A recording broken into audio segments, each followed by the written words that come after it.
John Donovan. Hey, Marty. I'd like to welcome back our special guest and colleague, Daniel Gutierrez. Hey, Dan. Hello, guys. Hi, Marty. Hey, John. Hey, Good. how you doing? I'm Good for the three musketeers to be back together again, Yeah. as always. So, Dan, you got some thoughts about codependence that you'd like to share? yeah.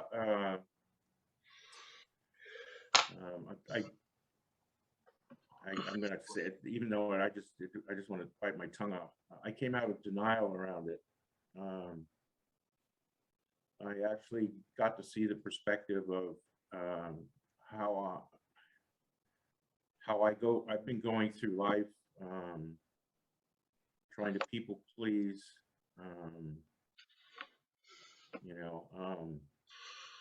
not having the ability to say no to people. And I was in a group and we were talking about it, and it leads right back to the family of origin dysfunction. From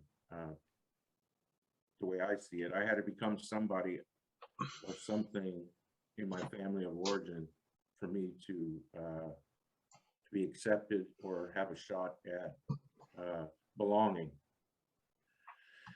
And that has continued into my adult life. And I'm really sad about it. And I've just been looking at the impact of it on me personally. It's kind of scary when you come to the realization you might not really know who you are. And there's a lot of things that I thought I knew how to set boundaries. Well, no, I knew how to threaten people. Mm-hmm. Yeah. And myself. Yeah. Set limits and obstacles and barriers. And it's been a quest to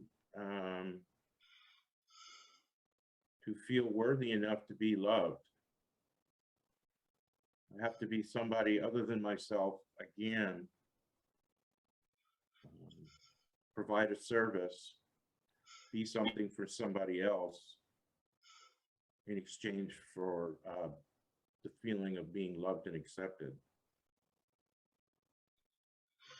Man, that's just, it's very, it hurts me to sit here and talk about it like that. Yeah. Well, before we go any further, for the benefit of somebody who might be tuning in for the first time, can we say what codependence actually is?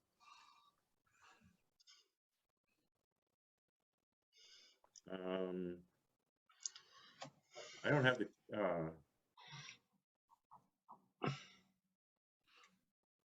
codependence is my view is that I live my life for somebody else. I become responsible for their well-being and or how that works. That way I feel good about myself. Mm-hmm. I don't know if that's clinical. Well, I don't know the clinical either. I do know my experience going through my recovery program. Codependency was first coined, I believe, around the Al-Anon group as the person dependent on the substance. So they had the dependent person, the addict, the alcoholic, and then they had the person that was in cahoots with the dependent person, and the even though they were trying to help the addict alcoholic, they were actually participating in the dysfunction. And then it expanded. It has, over the last 40 years, expanded into a catch-all phrase, and it lost some meaning. And my idea of my capacity to be codependent is that it talks about the family of origin, dysfunction, childhood trauma, and then the avoidant behaviors that stem from that, like loving people we can pity, mixing love and pity, being afraid of authority figures. So the codependent is a person that is dependent on something outside of themselves, not just the addict or alcoholic, but a situation, a rescue. I got to be of service. I got to be the whipping post, and it's all subconscious, and they're not able to be authentic. I believe I heard you say something about I don't know who I am, and either the addict or the codependent or the person in whatever obsessive behavior has lost their identity, and they're trying to build their identity on their behaviors or what they do or how they perform. And that now the term codependent really speaks to anybody who is not living authentically from their authentic self, from their true identity. If I had to boil this recovery field down to what is the main issue, the main issue is my identity. Who am I? I got cast in a role in my family of origin. I took that role into my marriages and relationships, and I was the one that fixed or came up with a solution or worked my ass off to provide. And I thought that was my value, which was outside of myself. So I was dependent on a behavior, a role, a production, a behavior, like being the man of the house, the provider, the guy that got everything done and fixed. And, you know, if anything wanted a job complete, just come see me because I know how to fix shit.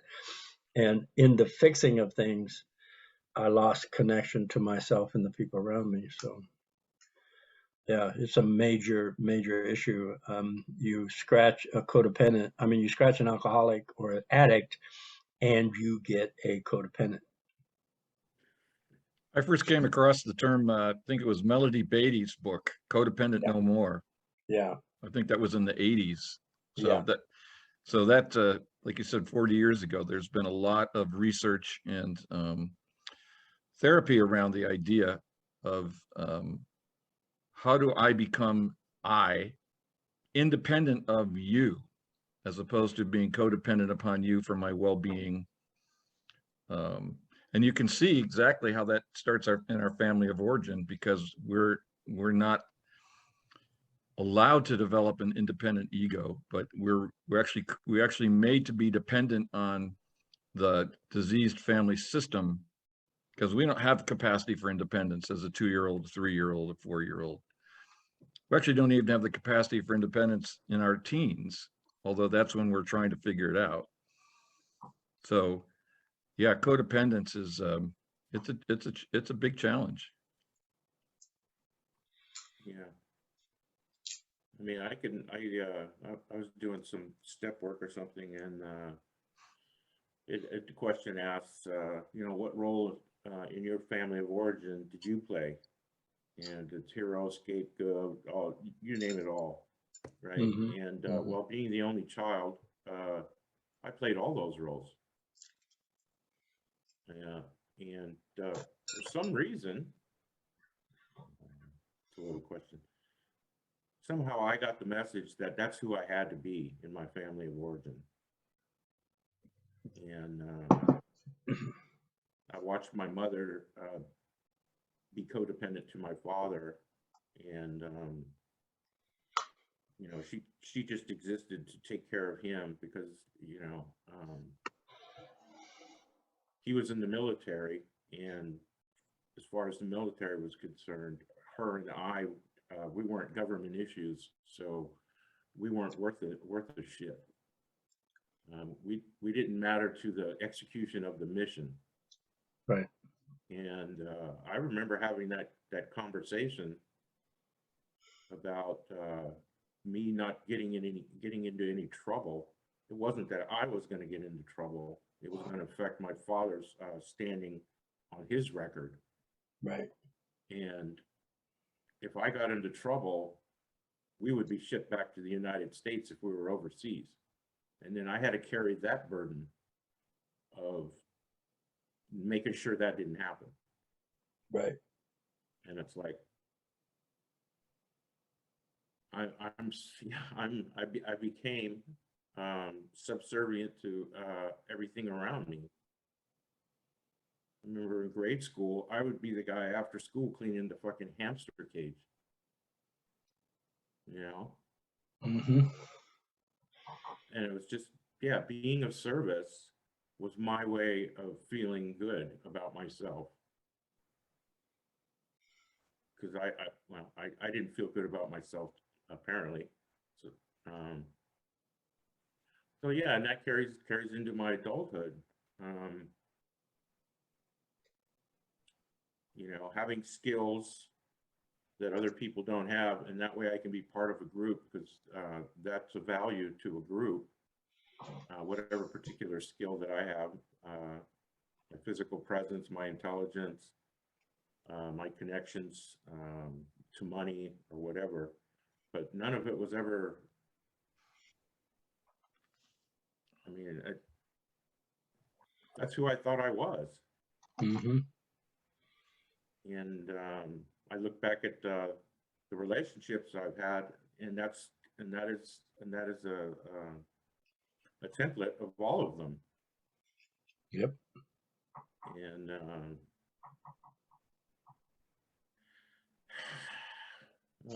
it's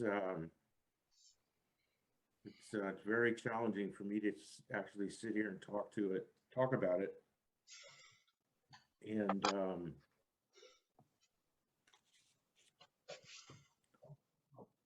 yeah, I'm just really feeling hurt about that.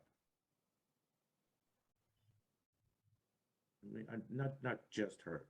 I'm feeling hurt. I don't want to minimize it. I'm feeling fucking hurt about it. Right.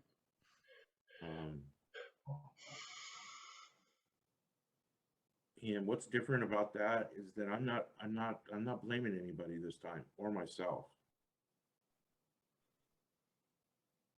But I'm just giving I'm honoring the hurt right now. Mm-hmm. That's why I wanted to come on and talk about it, because I normally wouldn't do that as a rule. I'd go to my room and figure it out. Mm-hmm. Mm-hmm. So yeah, I appreciate you willing to come on the podcast and bring this with you.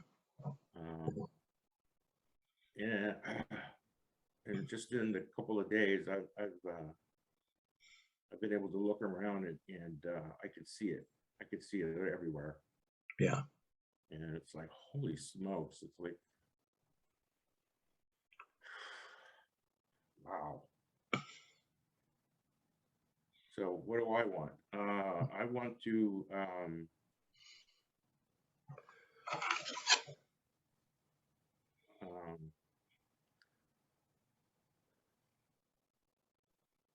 I want to love and approve of myself. And I intend to love and approve of myself, and I intend to focus on figuring out who I am. And I intend to learn, I intend to increase my capacity to set boundaries.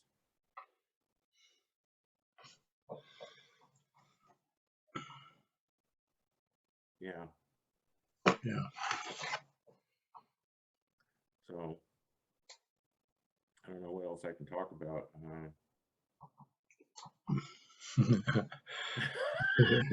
Well, let's start with what you just exemplified for whoever's watching this. In the intentional living and accountability process, we learn to simply go to the feeling without the story, without the blame, without the judgment, without the I'm stupid or how did they do this to me, or just the feeling. And it could have been you felt this anger, and that would have been a sense of injustice. You felt sad, which is in alignment with you being however old you are, and now coming to the realization that you've lived a role and not even been connected to yourself at this level. There's a lot of other places in your life, our lives, people listening lives, where they do feel connected. And this underlying sense of disconnection, you had the realization, oh my God, I'm dependent on other people's opinion of me about how good my behavior is for me to have any sense of feeling good, and it's fleeting. So I keep having to perform in order to feel value, and it's empty. Yeah, it's just a compulsion to achieve a Yep. constant. Yep. Who's that guy who pushes the rock around? Sisyphus. Yeah. I don't know how big his rock was, but the only thing I got is I developed giant leg muscles to be able to push that rock, and not even it didn't affect me as far as I'm aware of it. And Go ahead. it's the idea that I don't know who I am scares the shit out of me. Mm-hmm.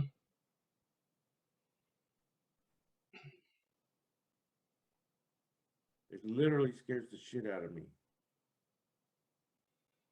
From the clothes I wear to the motorcycle that I ride and the helmet that I wear on it.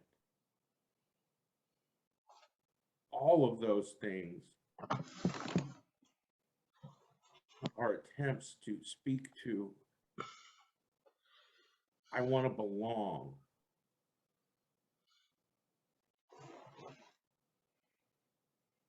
Somehow or another, I can broadcast on the little logo on my shirt that says I'm somebody because I'm wearing this clothing. And that means I'm valuable. Yeah.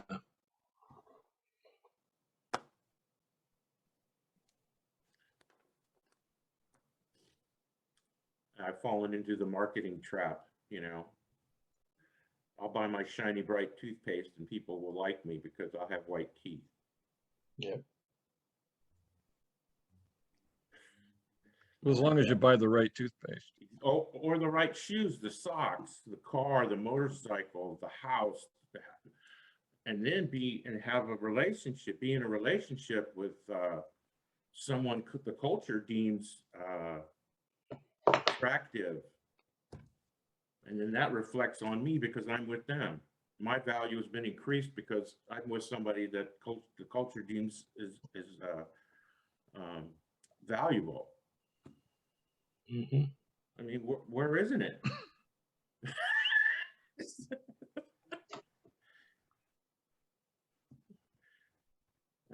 That's a. I don't. Yeah. I mean, it's scary. Or I don't know. It's scary. It's frightening. Okay. So. Do you mind if I give you some guidance or? Sure, please. Okay. So, as the sadness led you after the awareness in the sadness, your action was, I'm going to go on the podcast and talk about it. So in this process, in your dialogue, you got to, oh my God, I don't know who I am. I'm afraid. Would you be willing just to drop into that body sensation and just be in there as deep and as long as you can? Because just like the sadness, go ahead, let's do that first. Yeah, I got no problem with that. I can just, I don't have to fall. I'll jump in. Okay. Yeah, So just feel the body sensation.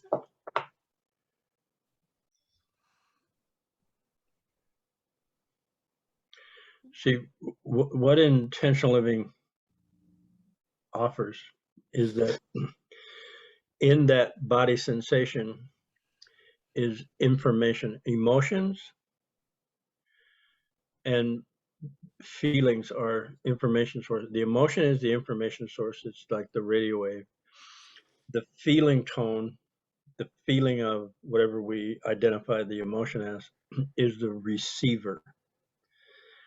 So you have the opportunity to download information that we're calling fear, so that it informs you about what your next step is.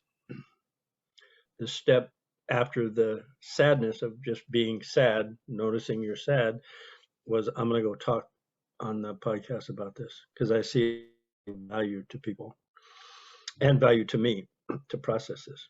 And so the same, like drop into the body sensation of the fear.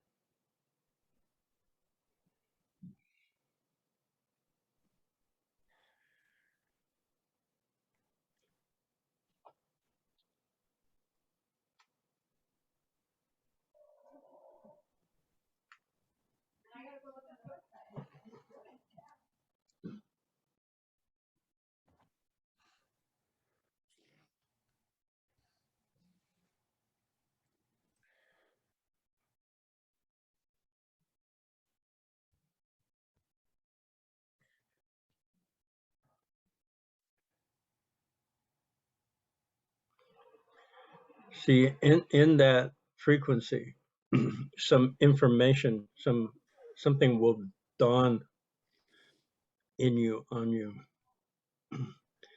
about you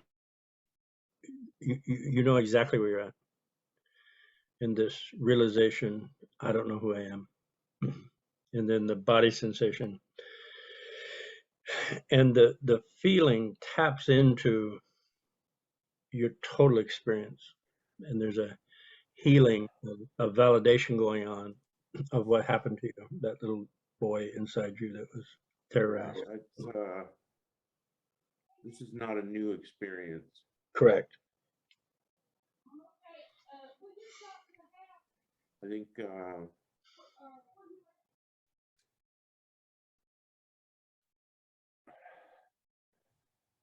well, yeah, it's the first thought that came to my mind. This is what it felt like the first time I was told that I didn't, I wasn't approved of, and I had to be something else.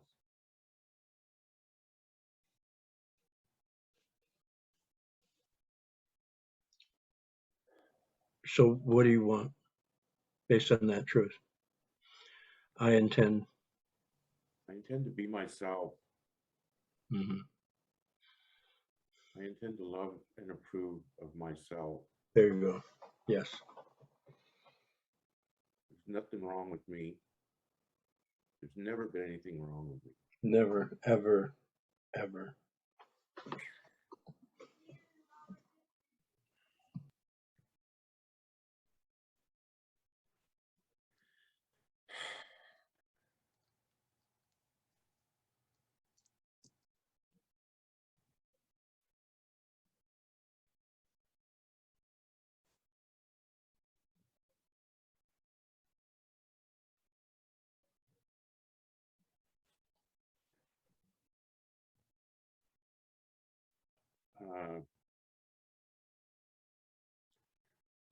This I've been having a lot of these experiences like this, and they all seem to be connected with this the implied threat that I will my attachment is in jeopardy if I don't behave, change, get good grades, be quiet,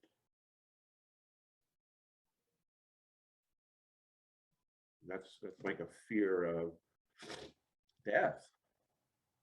You know, I'm not going to be part of anymore. I'm going to be exiled. Nobody will love me. So I better get on the stick and become who I need to be to get through this. That's an adult explanation. I don't know what that little kid went through. Just terror, fear. And not knowing how to do any of it. Right. So he had to stuff it and then perform.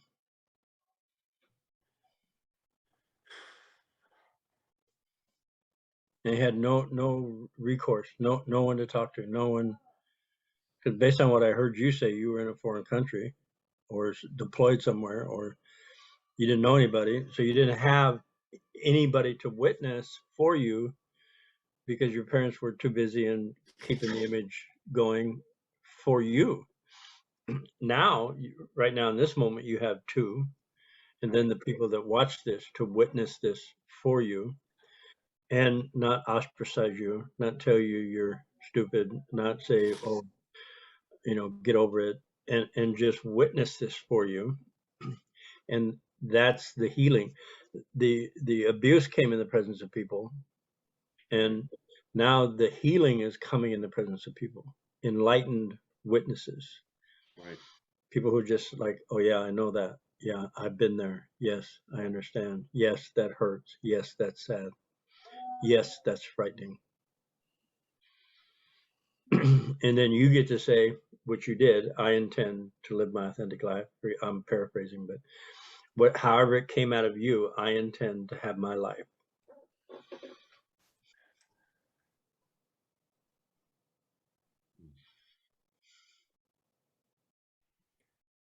Yeah, this getting to know yourself stuff is not easy. Yeah, no, it's not. And it's well worth all the whatever it takes. I mean, it's yeah, those the relationship between not easy and hard or whatever.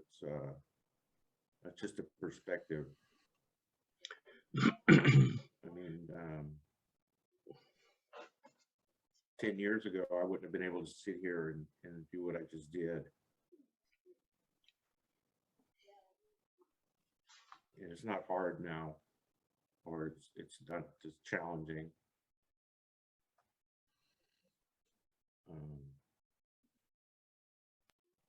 It's uncomfortable, but do you remember your 3 words, your I am statement?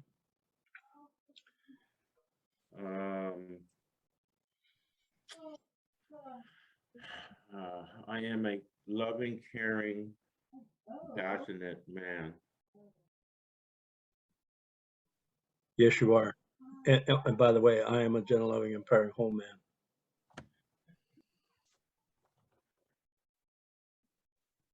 Yeah.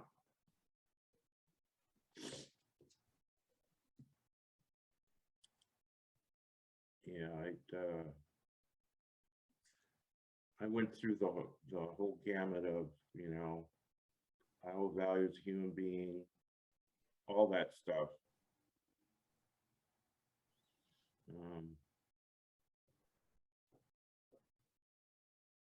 And I think that speaks to the conditioning that we've that the accountability process and that information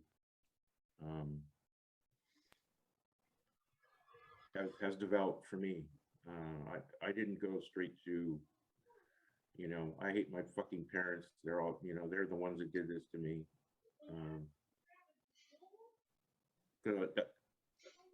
I've experienced that that's not where the answer is, or that's not where the healing lies. But and it's a tough process. That's where I want to go.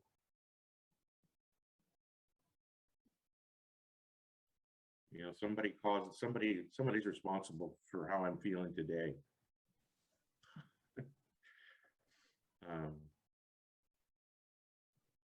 And I can't, blaming them doesn't change how I feel in the moment, or doesn't give me the opportunity to heal by blaming them or anybody. Right. Recognizing that you received it from them is essential. Then blaming them, no, they did the best they could with the information they had. Now that I find myself here, sad, hurt, afraid, and feel that, that's a validation. That's what they couldn't give me as parents. I can now give to myself. It's simply a validation. Yes, I'm sad. Yes, I hurt. Yes, that was unfair. And then go to what you say you want instead of where you find yourself. I intend to love myself. I intend to hold myself in high regard. I intend to forgive myself. I intend to be loving. Yes. Yeah.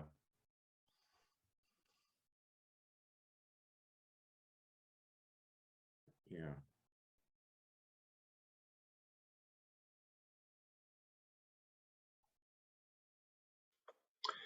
Love is not earned. Love is given freely. Mm-hmm. In fact, we can't earn it.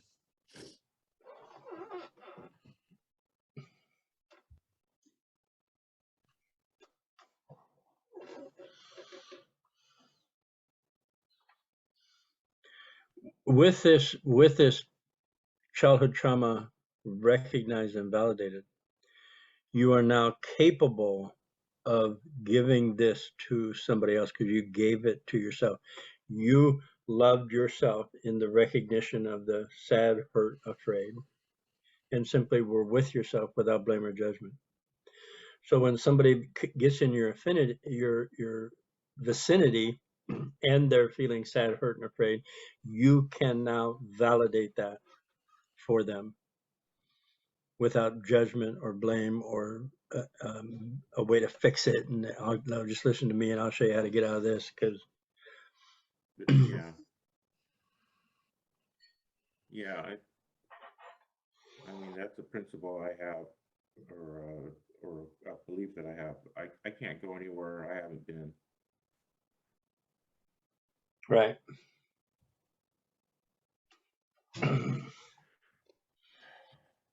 Well, I mean, as far as, wanting to be a facilitator of this work, that's a principle that holds true. But it's self-evident. I mean, it's not.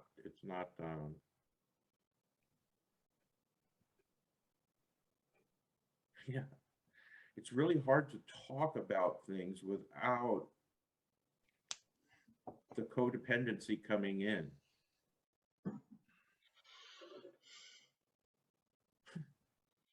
I have to go somewhere before I can take someone else, so I can be a good facilitator, so people approve of me. Oh, I want to offer, Daniel, I don't know if you were a good facilitator, but you were a facilitator and you still are. Just now you have more to bring to the facilitation. I mean, here's the good news. The codependency got you into the facilitating field. Because that's where most codependents gravitate, is to the helping field. It's like, okay, character defect, I'm codependent, is now the character asset. I'm here to show you what I've done. You don't need my help, and I will answer your questions. Your value is no longer attached to how good the people that come to your group act. They can do whatever they want. They get to do whatever they want. And you're clear on the information you're giving them as empowerment, not helping them.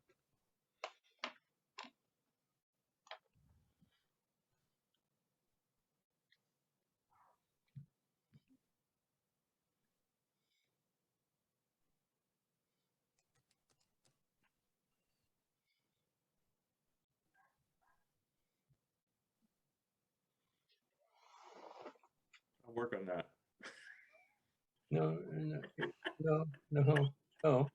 It'll come out of you based on your willingness. It will happen. It will happen in spite of you. It will happen because It does you already, nurtured. right? Yes, you're doing already, but you nurtured that part of you that was looking for approval, that no longer is seeking approval in what you do, and then what you do becomes effective. It doesn't have any hooks in it. Right.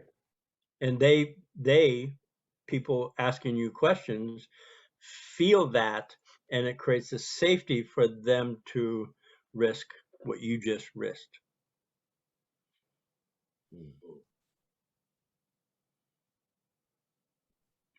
Yeah, that I get, or I've experienced that. Yes. Yeah.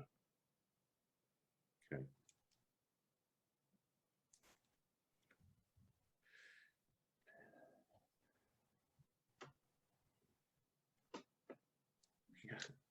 I think this is a good place for me to talk about how I see this whole mess, or this whole process. There's an argument in the treatment field that is it a disease, or is it a moral issue, choice issue? And so we've been debating this for the last 40 years. In the meantime, the population of addicted people has been rising exponentially. Okay, so I don't want to get in that argument. Is it a disease issue or is it a moral issue? What I know is that it's an information issue, and with the right information, you will be different, not better, not right now, not good, different, and you get to choose how well that works for you, and then move forward in your life. The information we received as children in the form of trauma, Gabriel Mate calls that complicated post-traumatic stress disorder, is the nexus of all the diseases or conditions in your adult life, every one of them. He said there may be a percentage, small percentage, that's genetic. I don't even think that's true. I think it's all tied in to the information that we received in our trauma, being dismissed, ignored, redefined, humiliated, chastised, abused for being alive, and in our adventurous childhood awe of life, instead of guided through this process so that we could learn about emotional regulation, we could learn about delayed gratification, we could learn about frustration tolerance, which we're capable of in our emotional body. And every time I got emotional, or what my parents call emotional, a feeling tone, they chastised me or ridiculed me or said something that was wrong. There's something wrong with you, John. Why are you acting like this? And I got the message, the information that I was bad, not my behavior.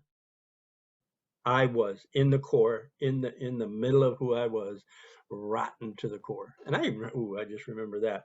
You're rotten to the core. It's like, oh, a little kid goes, oh, huh, okay, and then moves on. It doesn't know how to go, whoa, wait a minute. Let's talk about this. It doesn't know how to do that. So it accepts, receives, and then it's set in our subconscious, and it manifests out of there, because the subconscious manifests what's held in there. And you can go to the law of attraction, law of correspondence, all these laws that govern how we are. And it simply is the way it is because we were misinformed. With the new information, which we get through our emotional feeling bodies, we can choose what we want that's different than where we find ourselves. It's information. So with the right information, with the correct information, I don't even like that right, correct, with new information about who you are and the way you work through your emotional body, you can now empower yourself to choose how you want to live from that authentic place, from the things that move you, from the things you're interested in, from the desire that comes out of the part of the universe that came together to make you and express this uniqueness and genuineness from you through your emotional feeling body in unison with your heart center and mind. Quite a combination. We have people who exemplify that for us. It's like Gandhi. Like, I don't know if Elon Musk is in there, but he's going to fucking Mars. He don't give a shit what you say. And it doesn't matter whether he's right or wrong. He's doing what he wants to do. Malcolm X, he was, whatever he was doing, he was the best at. He was Martin Luther King. Wow. He had this in him. It was allowed to come out through him. Anyway, we all have this. We all have this information. So, wow. And to reiterate what you said, John, particularly for those tuning in for the first time, it's through that emotion. I feel the emotion of your share. And I was thinking as you were telling Daniel that's part of him, and I was thinking of Dan's I am statement had I am a passionate man. Mm-hmm. And I'm thinking, there it is. Yeah. There it is. We speak it with commitment and it manifests. Right. Just as it would manifest if I said I'm a codependent, worthless, useless Bunyan. Yeah. It manifests. Exactly. Mm-hmm. And the intent is spoken with authority. It's a command to this mechanism that created the worthless piece of shit or worthless person or troublemaker. There was a command in there, you're no good. Oh, okay. All right. I'll show you I'm no good. And subconsciously. And then this I intend to be a loving, caring, nurturing spouse, father, and participant in my community. And it simply says yes and manifests that. That's the authority we have, is knowing who we are, where we are, and what we want. And speak it. And then look at everything around you. There's nothing around you in physical matter and or invisible to you that exists in our awareness that didn't come from this place. Sheetrock, doors, composite doors. Oh my God. It's like somebody I want something better. I intend, and boom, there it goes. It's materialized.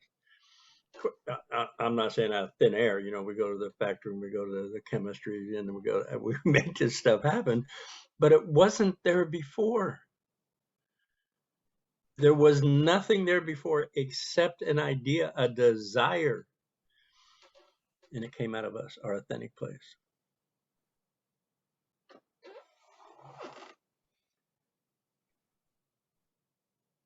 And it's interesting that as a species, we're still not there yet in terms of owning that at a conscious level. Yeah. And yet all of this magnificence that we have created it's like, when you put it that way, John, it's like, let's just take a moment and savor that. Yeah, really. It's like, and then, okay, what do you want? What do you want now? I remember reading Jules Verne, and he was like, wrote fiction books about submarines. It's like, that's not a fiction book. It's not, but in his time, that was fiction. And from that, imagining, man, we got nuclear subs. What? Nuclear. Oh, nuclear powered. Oh, it's like, where did that come from? I wonder what this atom does. It's like, from us, from our imagination, from our desire. Which is an infinite source. Infinite source. As above, so below. As expansive as it is out there, it is as expansive in here. Oh my God. And nothing starts without the I want. Correct. without the desire whether you're aware of it consciously or or not, doesn't matter. it's subconsciously driven. Yeah. I had in my subconscious pool that people were not trustworthy. Guess what? I could prove to you. I could prove to you. I could prove it to you. Just look at this guy right here. And and everybody in my life, none of them were trustworthy. I could get the facts back up what I believe to be true. Right. So are you saying the opposite is also true? Like what up? People are trustworthy? I don't know about them. I am trustworthy. Well, exactly. They can do whatever they want. Right. I am trusting. I am trustworthy. That people are, like a lot of wounded people walking around. It's not like I go out and go, "Oh, I trust you," because it's like I'm trustworthy though. I trust my gut instinct. If this person is like there's something off, I just okay. I honor that. I trust myself. Right, but before that, when you could prove to me all the people are untrustworthy, that was about you as well, is my point. Yes. Oh yeah. Yeah. Yeah. So I've been looking back at just recent decisions about I've loaned some people some money, and so I kind of re-examined the motive for it, and it wasn't to loan them the money. It was how I was going to be perceived as a good person because I loaned them money when they needed it. Yep. And now neither one of them has paid me back. Correct. And they've proven to you that you whatever you wanted to be proved to you. Right? I was going to say, in a certain way, they have paid you back. Well, that's the good news, right? Yeah. I consider that a cheap tuition.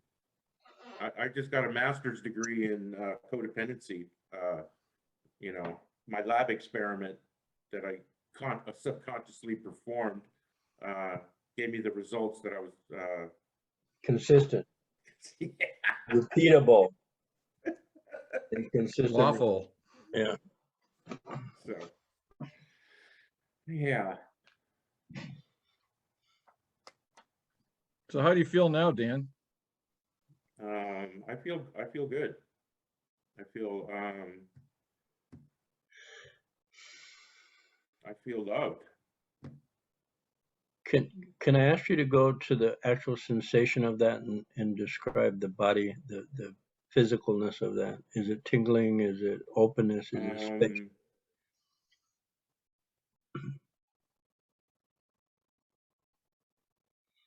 There's just no activity. It's peaceful.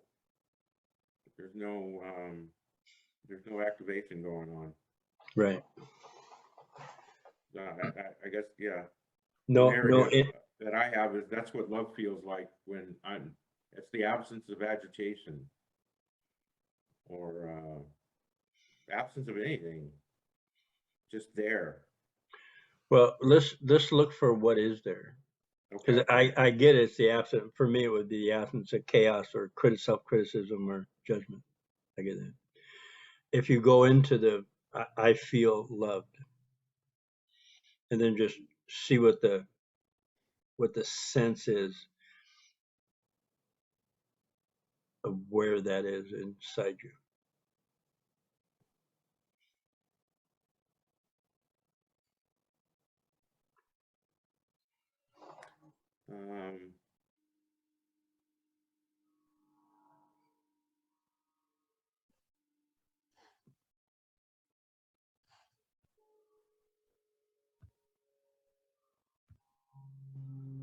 When I say it, my body reacts to it.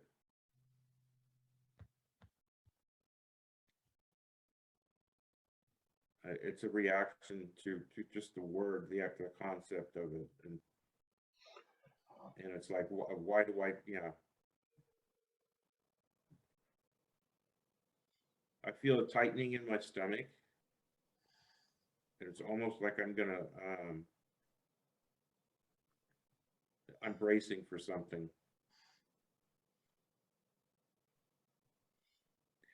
This is a narrative that I can't trust what that means.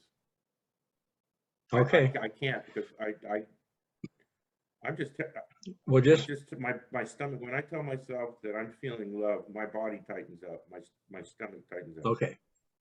Okay. So what we're going to do is just go into the sensation, the tightness, and just no story. That's Just no stuff. Yeah. okay, and breathe and just and then experience the visceral muscular sensation. I kind of want to throw up. Oh, there you go. That's good. Yeah. So it's nauseating. Well, I mean, it feels like I'm going through dry heaves. Okay. So as a child, when they said, I'm doing this because I love you, or whatever the message was, is in alignment with what happened as a child. So feel it, and then something will come to you. I remember a woman saying, I love you. And Daniel, I actually got a pain in my liver area. It was like somebody stuck me with a knife. I mean, it's almost, it's you know. Okay, feel that. Yes, feel that. Just be with that. Just drop into that.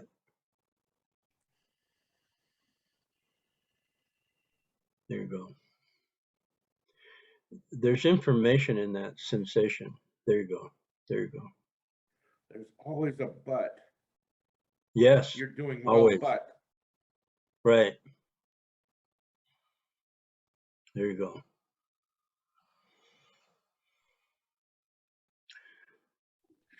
I love you, but. Right. So just drop back into this sensation, and something will come to you about what you want to intend, about your being proactive in this specific frequency, specific trauma, the way it came across in their languaging, in the body sensation. I just want to feel safe. Okay. It is my intent. I intend to be safe. Okay.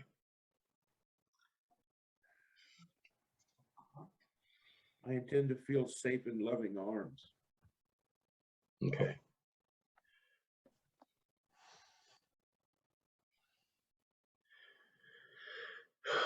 See, in this feeling, without blame or judgment, just noticing the sensation, you are in your own loving arms.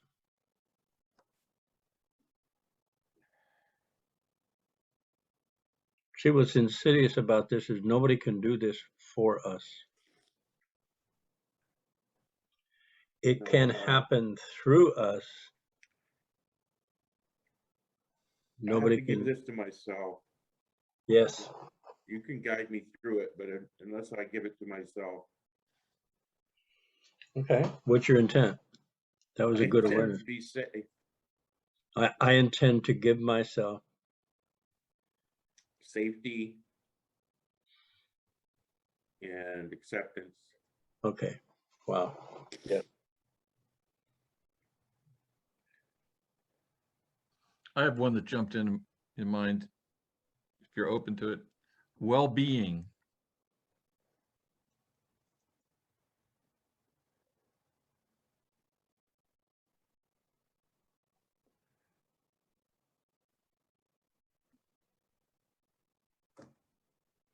I want to come down from the ramparts.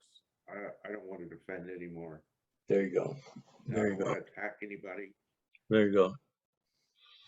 I know when I feel safe, everybody around me is safe. Okay. Yes. I want to be safe. Yeah. I intend to be safe.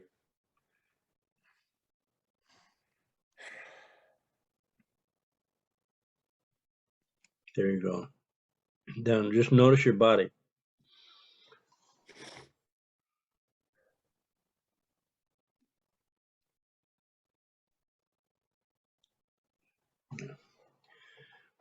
If you instead of saying I intend to be loved and cared for, I intend to love and care for myself and others. Okay.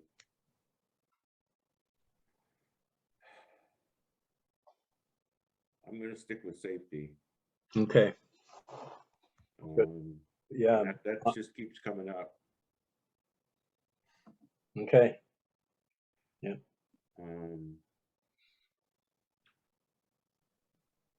I intend to be safe with myself and others. Okay. I intend to give myself safety. Okay.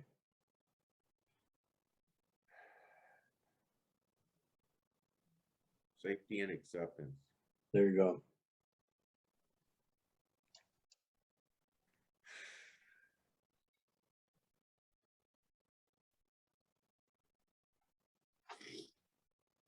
So I have one question.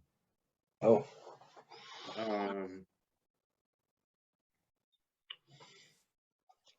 What is the state of not being codependent?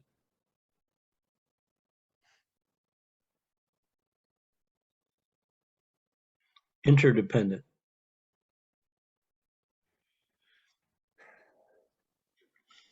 And that's another subject for another podcast. There's codependency, counterdependency. I need you, I need you, I need you. I don't need you, I don't need you, I don't need you.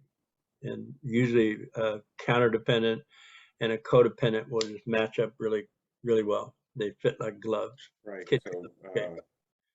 I called it no dependent. That's where I don't need anybody. Right. Yes. Yeah. Yep.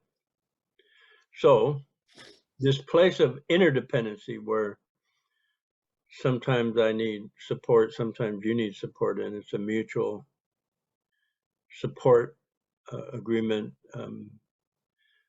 realization that we're all human and fall short in some areas or need help or need guidance or need support or need comforting, whereas it just flows. Well, and it's characterized by agreement rather than coercion. Correct. Good point. So I agree to ask for help. I agree to help. Mm-hmm. And I agree to not try to help when you didn't ask for it. Correct.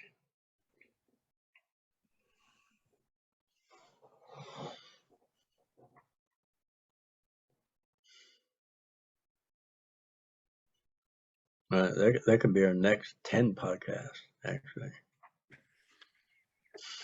Write that down. So much information in this: codependency, counterdependency, interdependency, childhood trauma. Actually, and I'm really grateful that you followed through it. And my intent to be loved, and then going to the body sensation that intent created, and then continuing to dig in there. Thank you for that. You're welcome. Well, gents, I know you'll be surprised to realize that an hour has already flown by. I'm sorely surprised. So I want to thank you, Dan, for coming on and sharing with us and you're welcome. Digging up some really rich soil here. Mm-hmm. So we weren't just digging the dirt, we were digging in the soil today. Mm-hmm. Mm-hmm. And as always, John, thank you. You're welcome. And look forward to the next one. Yeah. Thanks, guys. Okay. Take care. Love you, Dan. I love you too. Love you, John. Thanks. Love you too. Bye-bye. Bye. Bye.